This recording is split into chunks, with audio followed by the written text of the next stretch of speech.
Bonjour à tous, moi c'est Manu, je bosse à l'édito chez Kana et cette année, j'ai la chance de travailler sur les créations françaises.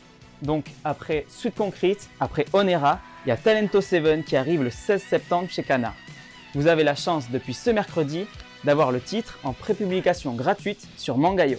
Talento 7, ça parle de créateurs de contenu, de YouTube et de passion rétro gaming. On espère que tout le contenu qu'on a créé autour du titre vous plaira. Bon visionnage! Petite réponse politiquement correcte, oui et non. Adèle, je dirais que dans la construction d'un personnage, et notamment d'un protagoniste de shonen, c'est des personnages qui sont destinés à évoluer au fil de la série. Pour que ça puisse fonctionner, il faut donc que le personnage, dès le début, il ait ce qui s'appelle en fait, enfin moi j'appelle ça comme ça, hein, des défauts, un ou plusieurs défauts fatals. Des défauts qui vont avoir une logique pour son évolution dans la suite de l'histoire. Donc, le premier défaut, qui est le plus flagrant, c'est sa fameuse hyper-émotivité. Il perd plus ou moins le contrôle de ses émotions, ce qui, en général, se traduit par une fontaine de larmes.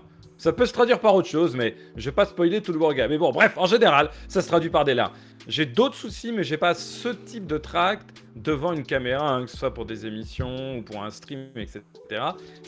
J'ai pas ce genre de tract. Ça vient pas de moi, mais ça semblait par rapport à ce dont Calonne et moi on voulait vraiment parler dans cette histoire, c'est ce qui semblait le plus pertinent, c'est-à-dire de parler de cette relation entre le personnage qu'on est, on va dire en privé, le personnage qu'on est en public, comment on passe de l'un à l'autre, est-ce que émotionnellement parlant c'est facile, et surtout cette grande thématique de comment est-ce qu'on fait face au regard des autres. Ton autre défaut fatal, c'est qu'en plus de pas être, on va dire, émotionnellement très stable devant une caméra, ce dont il veut absolument parler dans ses émissions, c'est des trucs dont personne n'a mais vraiment rien à faire. J'aimais bien cette idée que Adèle, il ait ce défaut de s'intéresser qu'à des trucs qui intéressent personne d'autre. Et en fait, j'ai voulu évidemment à la fois me moquer de ma façon de voir les choses, tout simplement. Je me moque de moi-même à travers ce personnage, mais en l'exagérant quand même encore plus, quoique, que dans la réalité. Donc il a ce défaut fatal que je partage avec lui. Car là, c'est pas... Si, elle a ce côté un peu fétichiste, tu vois, des caméras, des micros. À chaque fois que je vais acheter une nouvelle cam, un nouveau micro, je vais faire des benchmarks, je vais regarder. Voilà, je suis très... j'aime bien m'intéresser, mais c'est par mode. J'ai m'y intéressé un temps, puis après, je vais vraiment passer à autre chose. Par contre, elle représente beaucoup de personnages de mon entourage très proches.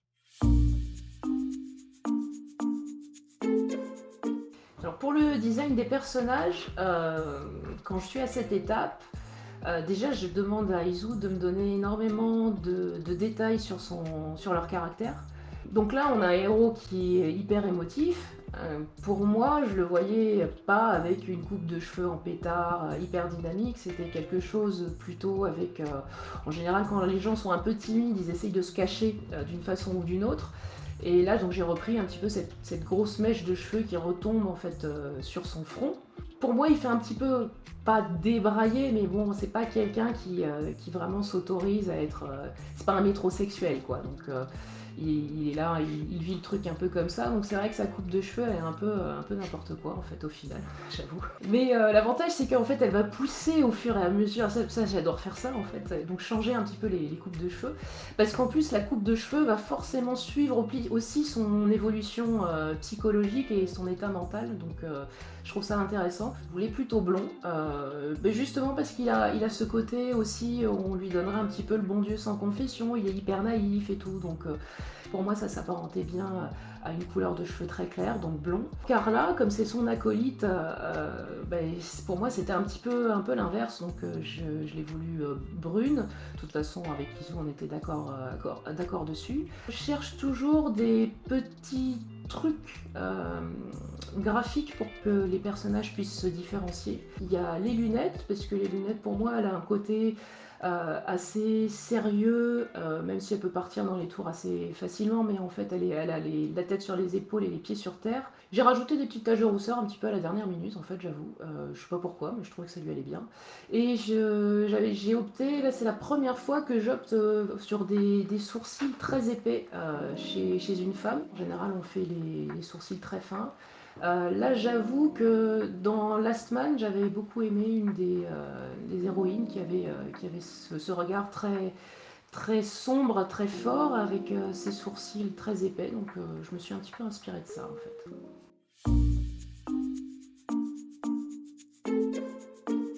Pourquoi le personnage de Benzu dans ce manga? Alors tout le monde aura identifié qu'il est plus ou moins inspiré de Benzai, mais c'est pas le seul personnage. C'est comme voilà, dans le manga il y a vraiment deux types de personnages. Il y a les personnages qui sont totalement inventés ou en tout cas qui sont des agrégats de multiples personnalités, mais dont je dirais que le caractère final qui apparaît dans l'album est totalement, c'est de la fiction pure et dure. Voilà. Et puis il y a certains personnages dont les noms sont très proches de créateurs de contenu relativement ou très connus. Et évidemment, ce sont des hommages directs. Je précise que les gens sont au courant et qu'ils ont accepté. J'ai pas fait ça dans le dos de mes chers amis. Donc voilà, donc le but, c'était de leur rendre un hommage, d'avoir des caméos, mais un peu comme dans la série télé 10% par exemple, avec des acteurs, ce genre de choses. Donc déjà, ils sont tous au courant. Et c'est exactement le principe qu'on avait fait avec Canon dans un autre manga qui s'appelle Versus Fighting Story, c'est-à-dire de prendre des gens de notre entourage et un peu de les shoneniser. Le principe de shoneniser, qui est un barbarisme bien français, ça consiste à prendre des personnages de la vie réelle ou des situations de la vie réelle et de les exagérer, de les extrapoler. Bien sûr, le Benzu que vous avez dans le manga, c'est pas le Benzai de la réalité. Benzu, c'est un peu une forme... oui, c'est une forme shonen, fantasmée, Jiraiya Kame-sennin de Benzai. J'adore faire ça de toute façon avec les gens de mon entourage que j'apprécie. Donc pourquoi Benzai? Tout simplement, on fait ensemble la série Hard Looters, par exemple. Et c'est aussi un très très grand spécialiste de rétro gaming. C'est un des youtubeurs que je connais le plus, tout bêtement. Donc à partir de là, on fait des choses ensemble, on s'aime bien, j'aime son travail. Et en plus, il s'y connaît aussi en rétro, en cinéma, donc assez proche du héros dans l'histoire. Je dirais qu'il y avait quand même une certaine logique à l'avoir comme personnage. Et le principe dès le début, c'est qu'on voulait que Adèle, son mentor, de toute façon, il n'y en aura pas qu'un d'ailleurs, mais en tout cas qu'un de ses mentors, le mentor principal, Benzo, c'est quand même un des personnages principaux de l'histoire, ce soit quelqu'un de légitime, on va dire, dans le domaine, ce qu'on va appeler le clickbait facile, c'est-à-dire pour plaire à l'algorithme des plateformes, des réseaux sociaux, faire ce qui marche en général, faire ce qui va plaire quoi qu'il arrive, sans forcément chercher plus loin pour s'assurer de la visibilité. Évidemment, j'exagère, mais c'est volontaire, ça reste une fiction. Et Benzu représente en fait ce contrepoids de gens qui vont dire avant tout, je vais faire ce que j'aime. Si ça vous plaît pas, peut-être que ça va pas marcher, mais tant pis. Et en fait, dans l'histoire, Benzu est vraiment, il essaye en fait de quitter en quelque sorte ce qui l'a suivi toute sa vie, l'émission qui s'appelle Hardcore, une émission qui l'a suivi toute sa vie. Il essaye de la quitter pour passer à autre chose, pour faire quelque chose qui lui tient plus à cœur, mais en s'affranchissant de ce que lui impose comme contrainte le Talento 7. Il y a un vrai conflit entre ce que lui demande la super boîte, la major, la GAFA du YouTube Game et ce qu'il a envie de faire. Entre les attentes, on va dire, de ce que l'argent imposerait et de ce que la passion.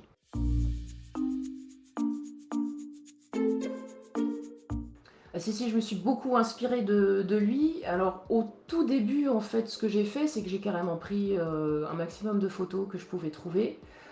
J'ai essayé de le dessiner au plus près de ce que je voyais, donc dans un style quand même très très semi-réaliste, pour progressivement en fait le simplifier, le styliser et l'adapter en fait au style du manga. Donc c'était important de garder certains traits spécifiques, donc le bouc, la petite moustache, les lunettes notamment, pour qu'on puisse un petit peu l'identifier tel quel.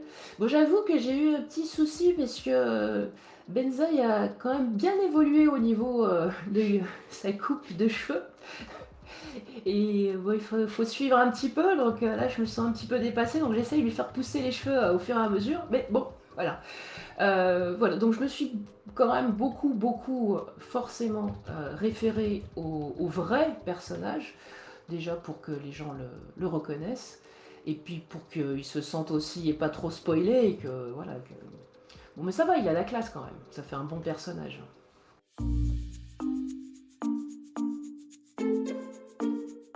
Alors déjà, ce qu'il faut savoir, c'est que les lives, pour moi, c'est plutôt récent, hein. Pour la petite histoire, je fais surtout à la base des émissions pour la télé. Et l'idée, c'est justement, je m'étais lancé sur les lives euh, à la base pour me documenter, pour faire ce manga. C'est ça l'histoire un peu rigolote, c'est qu'en fait, je faisais pas de Twitch, tout ça. Mais je me suis dit, j'ai quand même écrire une histoire sur ce milieu que je fréquente de près. Mais j'aimerais bien me mettre dans l'impôt d'un débutant en Twitch game. Mais j'ai beaucoup d'autres problèmes. Comme disent certains proches, même Benzaï, j'ai pas de problème de trac, mais j'ai un problème, on va dire, de surstress lié à l'arrivée du live. Pas de surstress, on va dire, de timidité de parler au public. J'aurais plutôt le stress de Carla, en fait, dans le manga. C'est-à-dire de stress de se dire, est-ce que le réglage du micro est bon au niveau du son? Est-ce que la lumière de la caméra, elle est bonne? Est-ce que je suis à l'heure sur le rundown, etc., etc. Et après, ça part dans tous les sens. Parce que je vais revérifier 50 fois que ça enregistre bien, j'ai revérifié 50 fois. Ouais, voilà, ça c'est une sorte de tract technique. Et bien évidemment, parce que sinon ça serait pas drôle, et surtout au début, et maintenant encore, hein, à chaque nouveau live, il y a une aventure. Et à chaque live à l'époque, il y avait un problème technique pendant le live, malgré tous les checkings. Bah oui, parce que quand vous faites de la télé, vous avez un cadreur, vous avez un preneur de son, et tout ça, c'est pas à vous de gérer la technique. Et ce qui est assez incroyable pour tous ces créateurs de contenu qui font enfin, peu importe, un Twitch, TikTok, YouTube, peu importe.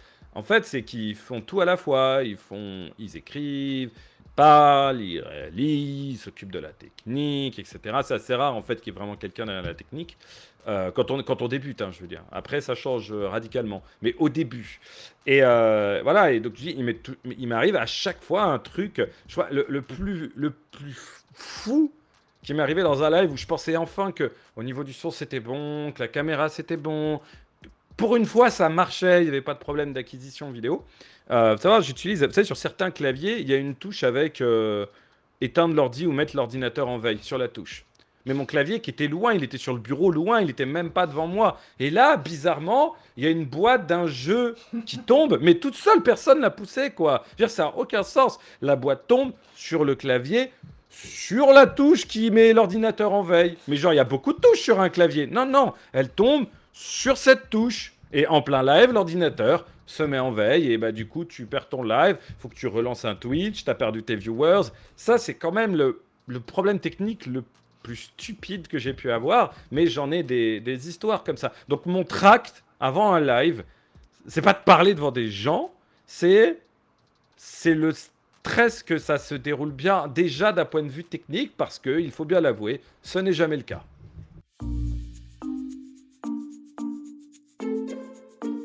Ce qui me prend le plus de temps entre les personnages et le décor, mais alors il n'y a vraiment pas photo, c'est le décor, hein. Alors déjà, c'est pas hyper ma tasse de thé. Je le fais parce qu'il faut le faire, et puis quand j'arrive à un moment où je vois que c'est satisfaisant, c'est plutôt cool. Mais j'avoue que je préfère quand même largement dessiner les personnages, leurs expressions, faire passer des émotions. Quand même, dans le décor, effectivement, on peut faire passer des petits messages subliminaux, et ça c'est sympa. Donc rien que pour ça, ça vaut le coup de faire des décors.